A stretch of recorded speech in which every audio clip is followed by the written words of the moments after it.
সরকারি কর্মকমিশনের প্রশ্ন ফাঁসের ঘটনায় কতজন জড়িত? সরকারি ছাপাখানা যেখানে প্রশ্ন ছাপা হয় সেই বিজি প্রেসের কেউ এ ঘটনায় জড়িত কিনা? প্রশ্ন ফাঁসকারীদের ব্যাংকে কোটি কোটি টাকা লেনদেন বিদেশে পাচার হয়েছে কিনা সেসব নিয়ে তদন্ত চালিয়ে যাচ্ছে সিআইডি। এরই মধ্যে আদালতে 7 জনের স্বীকারোক্তিমূলক জবানবন্দি হয়েছে। বাকি 10 জনকে রিমান্ডে এনে জিজ্ঞাসাবাদের আবেদন জানাবে সিআইডি। এছাড়া প্রশ্ন ফাঁসের অভিযোগে পিএসসির 5 জন কর্মকর্তা কর্মচারীর বিরুদ্ধে চিঠি দিয়েছে দুদকের কাছে পিএসসি। অর্থাৎ চলমান মামলার পাশাপাশি দুদকের তদন্ত ও মামলার জালে জড়াতে যাচ্ছেন এই অপরাধীরা।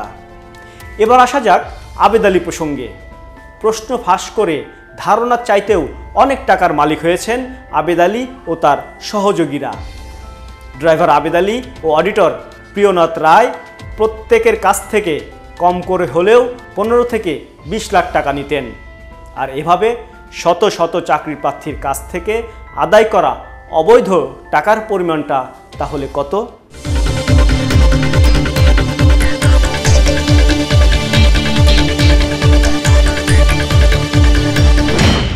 আবেদ আলী আদালতে স্বীকারোক্তিমূলক জবানবন্দিতে বলেছে, চাকরি প্রার্থীদের কাছ থেকে প্রথমে অগ্রিম টাকা নেওয়া হতো, এরপর নিয়োগপত্র পাওয়ার শর্তে 18 থেকে 20 লাখ টাকায় চুক্তি হতো। সরকারি চাকরি পরীক্ষার প্রশ্ন ফাঁসে তার সহযোগী ছিলেন প্রিয়নাথ রায়। আবেদ আলী আদালতে বলেছেন, বেশ কয়েক বছর ধরে তারা সরকারি কর্মকমিশনের বিভিন্ন নিয়োগ পরীক্ষায় প্রশ্নপত্র ফাঁস করে আসছেন। প্রিয়নাথ রায় চাকরি প্রার্থীদের এনে আবেদ আলীর কাছে পৌঁছে দিত। এরপর আবেদ আলী পিএসসির অন্য কর্মকর্তাদের সাথে তাদের যোগাযোগ করিয়ে দিত। এই দুজন মিলে অন্তত 450 জনকে প্রশ্ন ফাঁসের মাধ্যমে চাকরি পেতে সহায়তা করেছেন। প্রিয়নাথ রায় জনপ্রতি 2 থেকে 5 লাখ টাকা অগ্রিম নিত। প্রশ্ন বুঝিয়ে দেওয়ার প্রতিশ্রুতি দেওয়া হতো নিয়োগের। পরীক্ষার পর চাকরি নিশ্চিত হওয়ার পর আদায় করত অন্তত 20 লাখ টাকা। আবেদ আলীর তথ্য মতে 24তম, 25তম ও 27তম বিসিএসে সবচেয়ে বেশি প্রশ্ন ফাঁস হয়। এর সাথে আরও অনেকে জড়িত ছিল। বিভিন্ন সময় পিএসসির শীর্ষ কর্মকর্তাদের গাড়ি চালাতো আবেদ আলী। এই কর্মকর্তারাও টাকার ভাগ পেত। 24তম বিসিএস পরীক্ষা থেকে শুরু করে পিএসসির অধীনে বিভিন্ন মন্ত্রণালয়ের নন ক্যাডার পদে নিয়োগ পরীক্ষার প্রশ্নও তারা ফাঁস করেছেন।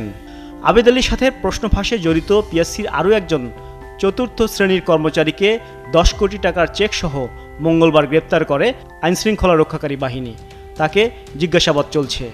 মাদারীপুরের ডাসার উপজেলায় সড়ক ও জনপথের জায়গা দখল করে রাস্তার 2 পাশে গরুর খামার ও ব্যবসা প্রতিষ্ঠান করেছে আবেদ আলী।